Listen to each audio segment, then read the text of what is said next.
Next, we're going to go to our options tab. Now, the first one here is the category product count. And as you can see with all those, we've got a little blue circle with a white question mark in them, and you can hold the mouse over them just if you forget, or if you just need a quick reference of what it does. The category product count can be best explained by going over here to the demo store and just here on components. So this is the category product count here, 0 on this one and 2 on the monitors, etc here. So that's what that does. And now if you have a lot of products, it causes a severe performance hit. So that's going to slow down your store. You definitely don't want that. So it's something you may just want to leave at no, unless you have not that many products. So something that you can decide. It's user based, and if you find your store is slow, just select it to no.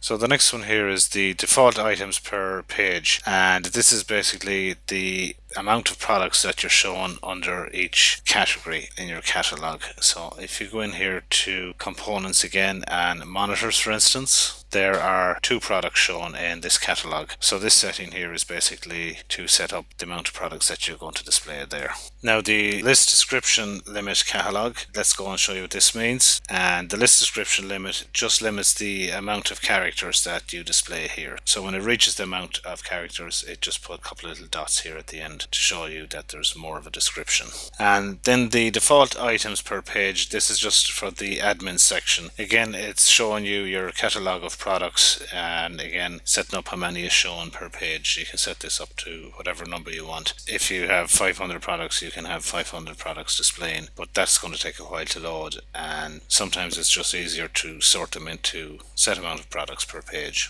Next we have reviews, so you click yes or no to allow your customers the ability to review your products. And again, the same goes here for to allow guest reviews. So what I mean by that, somebody buying your product but who doesn't register an account with your site. Now again, this is something that you can control. I'll show you where to control that later on. The person coming in to buy your product would still have to enter their name and address. So I think guest checkout is something that you might want to avoid, because there's no benefit in it for you. You do want your customers to leave their details, so this way you can email them with future offers or something along that line. Then the new review email alert, it's pretty self-explanatory. When someone leaves a review, you get an email telling you there's a new review, so yes or no. Now just scroll down page here. Now if you're enabling gift vouchers to be sold on your site, then you can set the minimum amount for the purchase to whatever you want here. 1 obviously would probably be the minimum, and the maximum, then again, it's up to yourself. The amount here is based on whatever default currency you've set. So if your default currency was US dollars, then this would be $1 and 1,000 US dollars. Next we have the taxes. So just on taxes here, we can display prices with or without tax by clicking the yes or no button here. So if you have any VAT or anything like that, let me just go to the store and show you. Now here is a product, the Apple Cinema 30-inch here, and this is displayed excluding tax, $90. So that's basically what the display taxes refers to there. And then we have the use store address. So again, this refers to taxes such as VAT. So it's always a good idea, I think, to leave this here to the shipping address, because VAT mightn't be applicable. For instance, if I'm selling here in Ireland, VAT would be applicable to my EU sales, but it wouldn't be applicable to my international sales. So it's always good to use the shipping address. And again here, use customer's tax address. Again, it's the shipping address. For example, I'm in Ireland and my customer could be in England buying something for somebody in the USA. So if we were using their customer's address, to pay VAT on it, whereas if they were having it shipped to the USA, there would be no VAT on it. So I think again, shipping address is one for here. But again, it's something that it's up to yourself to decide what way you want to set that up. Now in the accounts section here, you can track your customers online by clicking yes or no. And as it says here, it's basically to track your customers online via the customers reporting section. Now customer groups, we can set up as many customer groups as we want to. For instance, retail, wholesale. The OpenCart just comes down here with the one default group set up. So when we set up our groups, we'll be able to drop this down and select wholesale or retail as our default, etc. And again, when we have those groups set up, the customer groups here, there'll be a list of, say, wholesale and retail. Now, if you wanted both of those displayed so the customer can make the choice of which account type that they're signing up for, you can just tick the boxes here to show what will be displayed on your site. Next, we have login display prices. So this basically means your customer must be logged in to display the prices. For retail, this would be, the majority of times, this would be no, because if someone comes to your site and you've got lots of nice product images and descriptions, but you have no prices, they're pretty unlikely to sign up just so they can see the prices. So I think this would be more applicable maybe for a wholesale situation where you wouldn't necessarily want the prices to be displayed to the public. You can set your maximum login attempts for your customer, and again, this just helps to cut down on fraudulent logins. And if someone attempts to log into their account for whatever number of times you've set there and they don't enter the correct login credentials, then they're locked out for an hour. Next then we have the account terms. Now, as you can see, this is already set to privacy policy. Now basically this is the privacy policy page. You can set up these pages yourself. OpenCart comes down with 4 of them already set up for you. So about us, delivery, privacy policy, terms and conditions. So we can just leave that one at privacy policy. Again, these pages that come down with OpenCart store, they don't actually have any text in there, so you'll have to go in there and write your own privacy policy. Now there's places online that you can actually get standard text for that you can just add your store name to.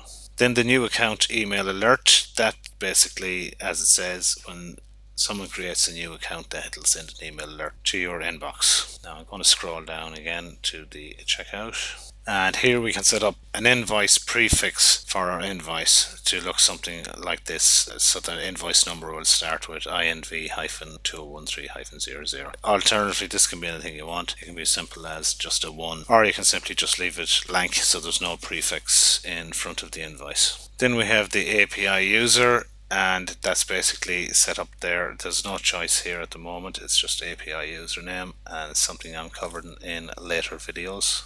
Then we have display weight on the cart page. So you can choose to display the overall weight of your goods on the cart page so your customers can see the weight of the goods. So you can choose yes or no there. And here's the guest checkout. So you can allow guest checkout, yes or no. Then the checkout terms. This again is just a page that you can create. Like I say, OpenCart already create 4 of them for us, and they're blank basically, but your user has to agree to the checkout terms and conditions. So you need to do up an appropriate terms and conditions to suit your products. Now the default order status when someone makes an order right now is set to pending. You can drop this down here and you can select this to processing, whatever you want basically, but I think pending is a pretty good one. This works with all the payment providers. When you connect up your payment providers API credentials, all these defaults work, so I think just to leave that pending is the easiest thing to do for now. Now I'm going to scroll down the page again here a bit.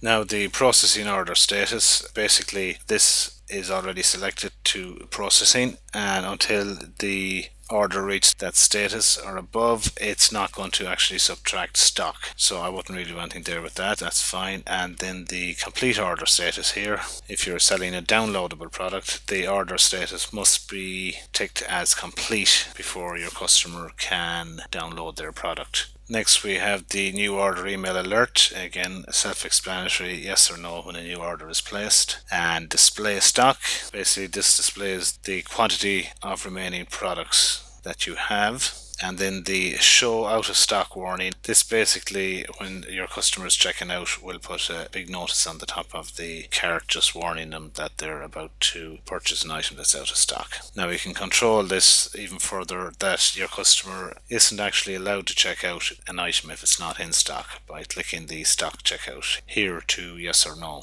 Now I'll just scroll down again here to the end. And next we have affiliates, and the first one here is affiliate requires approval. So this is when a new affiliate signs up, whether they are automatically approved or you have to approve them manually, so yes or no. And automatic commission, then basically you want this yes or no. So if it's something you need to check manually that there hasn't been products returned or something like that before you pay out your commissions. And maybe it's safer just to keep this to set to no. And the affiliate commission rate is the next one, so you can set this to whatever affiliate commission you want. Then the affiliate terms, this is when your affiliate signs up, to have to agree to the terms. Now this is currently set to the About Us page of the information pages that come down with your OpenCart store, but I recommend that you set up an affiliate terms and conditions page for here and select it, so this way your affiliate knows when they're getting paid, how many days from the time of a referral, etc., and just your terms and conditions, and that way there's no confusion. Then the last thing then there on the affiliates is the new affiliate email alerts. So you want to select yes if you want to get a notification when a new affiliate signs up. And this is probably something you want to do if you're manually approving your affiliates, because if there's somebody eager to become an affiliate and start selling your products, you want to approve them as quick as possible to get them out there working for you for a commission. Then finally on this tab here is the returns, so you can drop down and you can select an information page here that you may have set up for returns. And then the return statuses, I'd leave this to awaiting products. So when somebody does a return and they do their bit through your website telling you that they're returning an item, more often than not it's going to be shipped to you via a postal service or whatever, and you will be awaiting the products. So the default status I would always leave as awaiting products.